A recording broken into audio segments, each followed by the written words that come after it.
Hello there, Tolkien fanatics. Welcome back. I have a surprise video for you today. Um, we had an awesome release come out that was just dropped today, and that is the profiles for Dain, King Under the Mountain, and for Thorin III Stonehill. So I just want to take a quick minute and go over them because this is huge. I think it's great for the game to have new profiles coming out, and this is also going to reveal some of the suggestion, or not suggestions, some of the predictions that a lot of us had, and I think is really great. So let's go ahead and jump right into it. Just do this real quick. We're going to talk about Dain Ironfoot, Kingdom of the Mountain first. Hero of Legend, of course, that's what we expected based off of the preview. He has heavy dwarf armor and All right, here we go. I'm going to slaughter this again. Barazantathul, his master forged hand and a half axe. So that's really great because unfortunately for his profile, he's fight 6, movement of 5, of course, being a dwarf. Strength 4. So he has lost that strength of 5 that he had when he was king of, or what was it, king of the Iron Hill, Lord of Iron Hills. That's it. Couldn't think of the darn name. So he is down to strength 4, unfortunately, but that's to be expected. Defensive 8, so still very stout even in his old age. He maintained that high defense. That's great for him because it makes him very hard to kill. He's got 3 attacks, 3 wounds, and courage 7. So pretty much the only thing that changed with that base stat line right there was the fact that he is now strength 4 as opposed to 5, like I said, when he was Lord of the Iron Hills. Might, Will, and Fate, this is also taking a hit. He's a 3-3-1, which is unfortunate because I think a lot of us had wanted him to remain a 3-3-2 or a 3-2-2, something like that. I personally wanted him to be that way. I think he was a 3-3-2 from the little blue book source books, so I would have liked to have seen that, but GW has made it a constant battle that if any named hero dies at any point, they automatically become one Fate, which is, in my opinion, completely ridiculous. But hey, whatever. Can't beggars can't be choosers. So going to his heroic actions, he has resolve, strike, strength, and challenge. He has lost march. So that is going to be huge. Not having march anymore could potentially hurt your army. He maintained his fearless special rule, but lost his burly. So if he goes, don't think it matters because remember at Master Forged, you can go two-handed without taking the penalty. It's been a while since I've messed with a Master Forged weapon, but the person I'm thinking of right now is here in the Tall who has a Master Forged hand and a half weapon. I know I always go two-handed with him. So he doesn't really need Burly since it's a Master Forged axe. Then he has Venerable, which we talked about already. Whenever he does a jump, climb, or leap test, he will roll 2 dice and pick the lowest result. So that could be painful for you. And then King Under the Mountain, friendly airborne dwarf models, including hero models, will benefit from Dane's stand fast regardless of the range. That is huge. I don't remember if that was in the preview or not. I think it was, but wow. Airborne dwarf models, including heroes, benefit from his stand fast regardless of range. And he's a hero legend, so the first time you're broken, you are auto passing courage, and it doesn't matter where your models are on the field, they are staying. That is amazing. So that's really going to help you for slow moving models that have to play in objective scenarios. Now you don't have to worry about leaving someone like a Khazad Guard, for example. I'm just using that. I know Khazad Guard can't be in the airborne list, but I'm just using that as an example because it's a slow-moving dwarf who has bodyguard. You don't have to worry about leaving bodyguard units around anymore. That's really, really good. So moving on, let's talk about Thorin III Stonehelm real quick. He is a hero of valor. He is fight 6, strength 4, defensive 8, 3 attacks, 2 wounds, which we talked about, unfortunately. Courage is 6, and now this makes up for it. 3 might, 3 will, 3 fate. All right, I'd rather have a 3-3 might or attack and wound hero, but I'm okay that they gave him 3 points of fate. That kind of makes it more like a 3 attack or a 3 wound hero with 1 fate, similar to his father. I don't say 3-2 where it comes to like 3 wounds, 2 fate, because fate's a 50-50. So in my mind, giving him 3 fate basically just means he's kind of like a 3 wound, 1 fate kind of guy. You got to err on the side of caution. I know some folks are sitting here going, what the hell are you talking about right now? But in my mind, that's kind of how it balances out. His wound to fate ratio is similar, in my opinion, to what his father, Dain Ironfoot, King of the Mountains, is going to be. So talking about war gear, he's got heavy armor, shield, and hand and a half pick. So he's going to be getting those piercing strikes with a pick. And if you want to, you can go ahead and go two-handed with him. That's pretty cool. So you can get that combo going on there. Think about a hand and a half. So go two-handed piercing strike, get up to strength 5, +1 to wound. Oh, and by the way, he's also got heroic strength. Yeah. Ooh, excuse me. So imagine getting up to strength 8, doing piercing strike and two-handed. Oh, man, you're going to be killing anything in your way. It's going to be ridiculous. Strength 6 models, what do you care? Wounding them on 2s. So there you go. He also has heroic strike and heroic defense. And now this is a badass special rule. I'm just going to say that right now. Cool-headed. It's even better than what they previewed.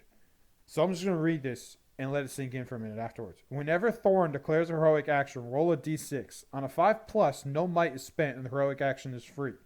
Additionally, if Thorin declares a heroic action and an enemy model subsequently declares a heroic action, Thorin may choose to change the type of heroic action he has declared. Yeah. So you got a 33% chance of your heroic being free. On top of that, doesn't matter what the phase is, and this is what I predicted coming out when these models were released. It doesn't matter what the phase of the game is. If you call something and your opponent calls something to counter it, you can change for free. That is amazing. So 33% chance, we'll say he's going to get theoretically maybe 4 might in a game. Because, 1 out of 3, he's got 3 points of might. So I'm going to say 1 out of 3 of those is going to be free. Now, I've seen a lot of models out there. I'm trying to think of the guy from Rohan who does it. Curses. Is it Earl the Young? Yeah, Earl the Young. He's got that one where he gets that 4-up ability to get free might. And I've seen Joe from our gaming group roll in with Earl under the old rules before these new, the new current edition came out in 2017. No, 18. My apologies. 2018. And he would roll up in a game and get 6 might because his dice were rolling 4+ hot as heck. So you could potentially get yourself an unlimited amount of might with this man if you can just roll hot 5s and 6s all day. So that's really cool, and I think that's really going to be great. Now let's talk about a little bit for these guys. They can be part of the Erebor Reclaimed Army list. These rules are quote-unquote experimental. They are official until the new publication comes out, which, let's be honest, at this point, it's set in stone. It's going to be a War in the North supplement. Not only because of that, but because of this next part I'm about to cover.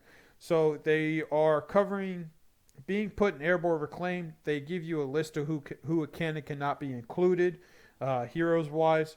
And so if your force contains Dain, Ironfoot, King of the Mountain, or Thorin the Third Stonehelm, then all models in the Erebor Reclaimed Army list change their Iron Hills keyword for the Erebor keyword, which is pretty much what the Erebor Reclaimed list did with Thorin. Additionally, your force may not include the following models from the Erebor Reclaimed Army list: Thorin, Oakenshield, King of the Mountain; Killy the Dwarf, Champion Erebor; Philly the Dwarf, Champion Erebor; Balin the Dwarf, Champion Erebor; Bumper the Dwarf, Champion Erebor; Ori the Dwarf, Champion Erebor; Owen the Dwarf, Champion Erebor; Dain, Ironfoot, Lord of the Iron Hills. Also, Dwalin may not take a Wargo. So you can take Dwalin, and someone who I'm not seeing on here is Glowing. So if you take those 4 heroes, now obviously those are going to be very expensive heroes, so you're talking at least maybe an 800-point game. Glowin, Dwalin, Thorin the Third, Stonehelm, and Dain, King of the Mountain. You've got 4 heroes with 3 points of might and 3 attacks each.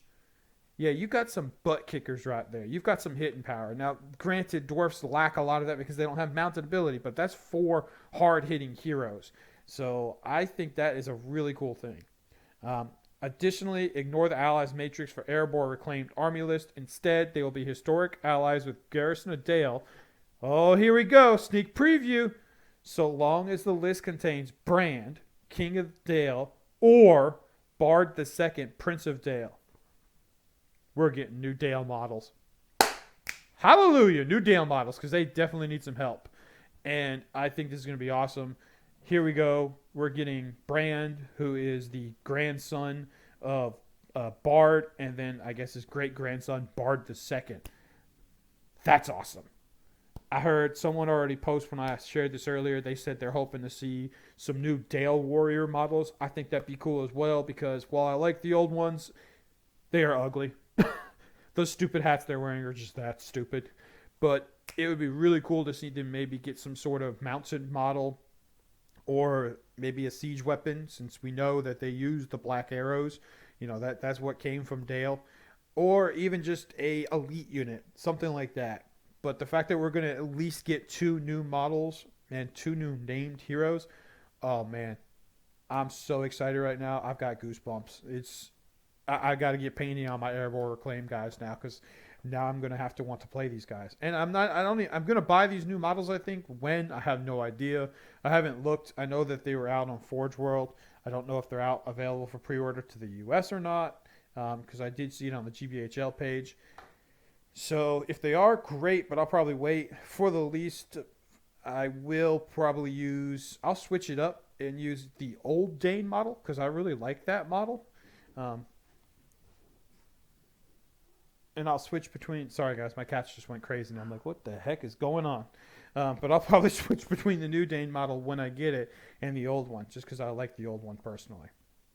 So yeah, guys, a little bit longer of a video than I wanted for a quick throw together talk about these, but this is awesome. I'm not going to cover points cost specifically. I personally think that Dain Ironfoot, King of the Mountain, yeah, he lost 2 points of fate and a point of strength, and he only went down 10 points from when he was Lord of the Iron Hills. But really, that King of the Mountain special rule kind of makes up for it, and the fact that he's got his Master Forged Hand and a half axe kind of balances that out for losing his point of strength. So I think he's appropriately pointed. Thorin III Stonehelm, I think he may be underpointed for what he brings. The fact that you could potentially just get free might after free might after free might, and you're able to call your own rules. I mean, he's got 2 more points of fate than his father, but his courage and his wounds are 1 less respectively. But he's only 10 points cheaper than his dad. But with a badass special rule like Tool-Headed, I think he may be underpointed, and that's just me. So, hope you guys are excited for this release. I know I am, as you can obviously tell. This is huge. It's great to get new stuff. Looking forward to getting these and hopefully maybe taking them to either a local tournament that I host soon or maybe a bigger tournament down the road or something like that. Until next time, guys, take care, enjoy your hobby, and I will see you in my next Tolkien Fanatics video.